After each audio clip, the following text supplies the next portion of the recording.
Hello traders, good evening all. Hope you all had a fantastic weekend. Risk disclaimer, all information on this video is for educational purpose only and is not intended to provide any financial advice. Any statement about profits or income expressed or implied does not represent a guarantee. And also this video is not about a copy trade service. So what happened on Nifty and Banknifty last Friday? Let's check out.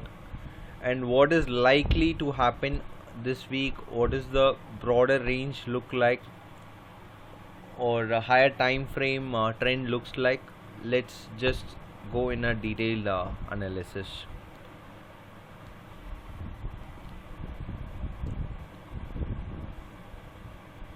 So Nifty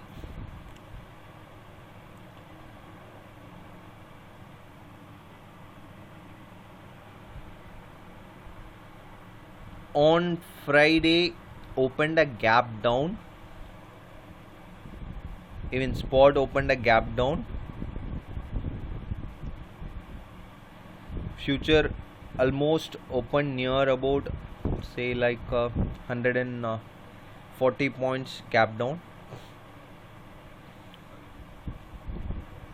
It was indeed a open low.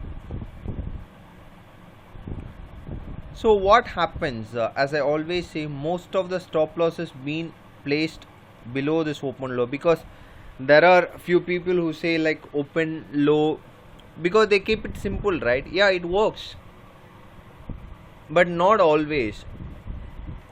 For that matter, no trading setup works all the time, okay? But when someone want some liquidity, they will use these kind of zones, because most of the stop losses for long will be placed below these open lows. And if you see the volume, okay, once it breaks, the volumes will be very huge. You just see, yeah, just see this open low. Once this candle breaches, see, that was the highest volume for last 4 bars, and even you can see that very clearly on a 1 minute chart.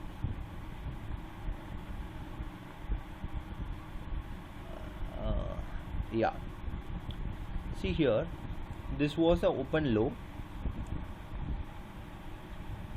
So most of the stop losses will be placed below this long stop losses. Yeah, see this volume spikes once this low is getting breached. So this is all liquidity for the big players who want to buy it here, or who want to do some large trades here. They will put the liquidity here. So that is why I always say, don't place stop losses below these, because your chance of hitting stop losses will be very high. And that doesn't mean you need to avoid placing a stop loss, but at least few zones, okay? If they had an intention to take it, definitely they will take it. So I avoid these kind of trades and these kind of zones. Okay, what happened on that day? It opened nearly about 130 points gap down, rejected very quickly. It can't scale above previous day's value area high. On the other hand, Bank Nifty had an open test drive down, rejected previous day's value area low, came down. This was showing bearishness, and initially this was showing bullishness because of Reliance. Reliance was scaling up.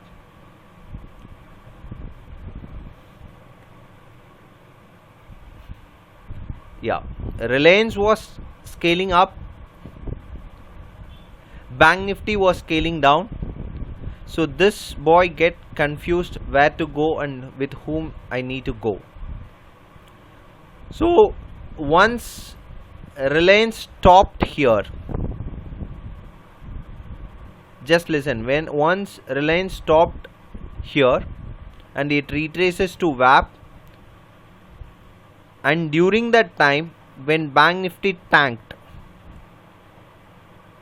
this reacted finally.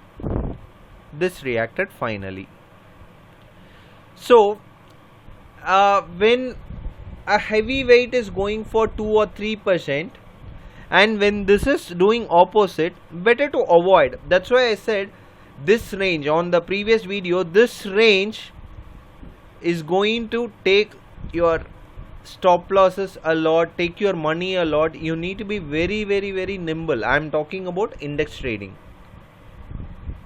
especially on Nifty. So you need to be very careful, because suddenly some stock heavyweight will spike, suddenly Bank Nifty will spike. You never know that.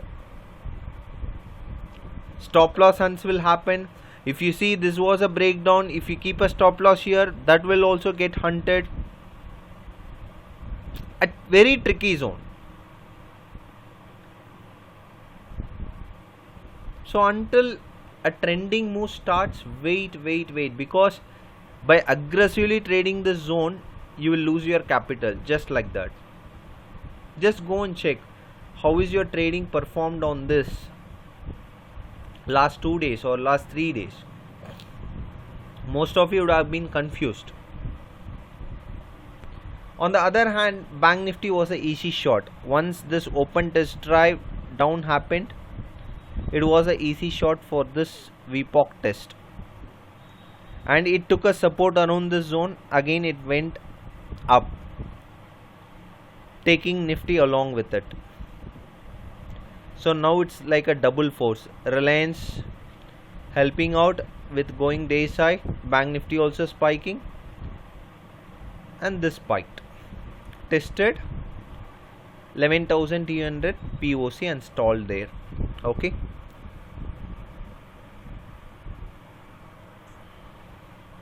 So what is likely to happen? The broader range, I need 2 comfortable closes above 11,300 on the upside, or for bearishness below 10,950 I need 2 closes, continuous closes. If that happens, then there will be a strong trend on downside emerging. If this happens, then there will be a strong uptrend emerging. Till that, this range is going to get broaden, and most of the retail traders is going to lose money uselessly. I mean what to say, without any edge they are going to unnecessarily, rather useless I will say, unnecessarily. So stay nimble. Monday, tomorrow, if market opens flat, if it breaks value area high of Friday, if it goes below 111,140 on pullback, I will be shorting looking for 11,100. If 11,100 breaks, and I will be looking for this value area low also. In case if it breaks 11,220 and goes to 11,240 on pullback, I will be buying looking for 11,260, and even this VPOC will be tested this time. So it depends on where we are going to open, and the first initial auction I would be very cleanly watching. I won't just go and bet like that. I will be waiting for this zone to get breached or this zone to get breached comfortably. Bank Nifty the same case. It glued between these 2 VPOCs, nearly about 700 point range, 23,000 on higher side and 22,300 on lower side. So I will be watching how price reacts here or here as a broader range.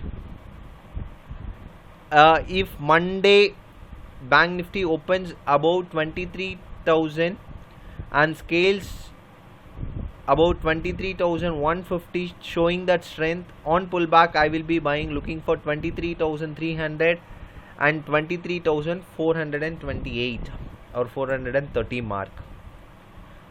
On lower side, if we open flat here, if we rejects this 23,000 and breaks the morning low, on pullback I will be shorting, looking for 22,700 and 22,600.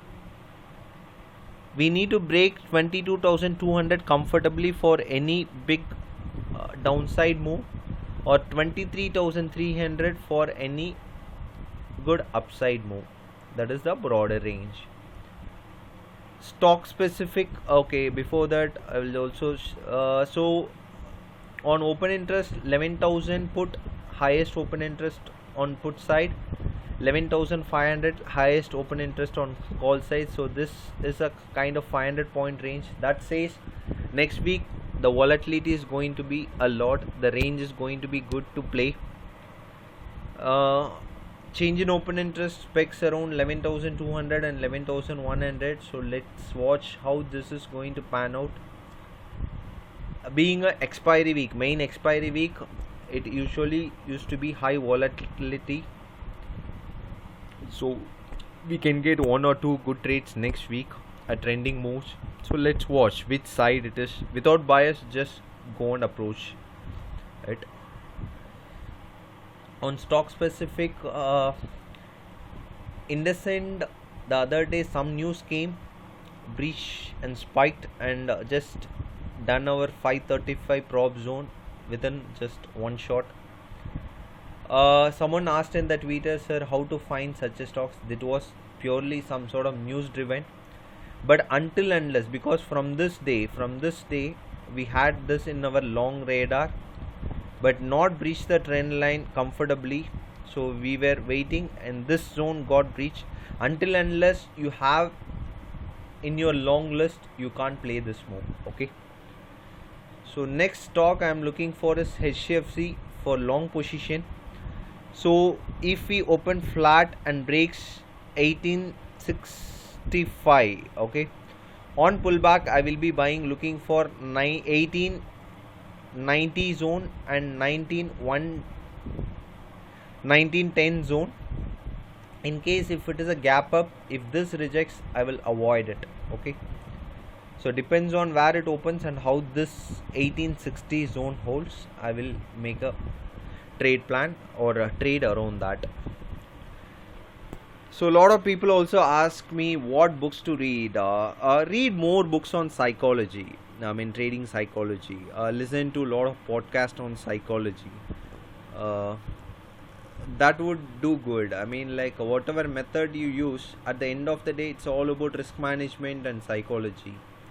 Even a simple candlestick would do good. Okay, if you know how to find that edge with your proper risk management, you can do well. Once you acquire that knowledge, later you can just expand your knowledge, learning other things. But until you don't know your edge, don't expand your knowledge. If you are struggling, then you can expand your knowledge. I mean, you can acquire some new knowledge. Struggling with your mindset, I won't recommend. Okay. So trading in the zone by Mark Douglas is my all-time favorite, and you can also read Dr. Alexander Elder's book. One book is Trade for Living, and Coming to My Trading Room is the other book. Both are very good books to read, so kindly read those books, especially not the methods mentioned in the books, especially the psychology. So that's it for today's episode. Have a fantastic trading week. As always, respect your trading risk, play your trade plan. If you don't have trade plan, kindly avoid. Don't give your money to the markets and market makers unnecessarily. Protect it. Find a way to protect your capital. Find a way to do good trades. Be self-disciplined. That is more important. I always say, when people ask me, sir, I need to be disciplined in trading. First, try to be disciplined in life. You can't be all of the sudden, you can't be disciplined just coming and trading in your trading desk by 9 o'clock. You can't be disciplined. If you want to get up early, that itself a discipline. If you can follow that, that itself a discipline. If you want to eat when you are hungry, that itself a discipline. Follow those discipline. When you follow self-discipline in every aspect of your life, you can be disciplined in trading also. No one will teach these things, because you people run for only methods. It's not about only methods. Methods is say like hardly 10%. Rest is involved in market. So that's the rant for today.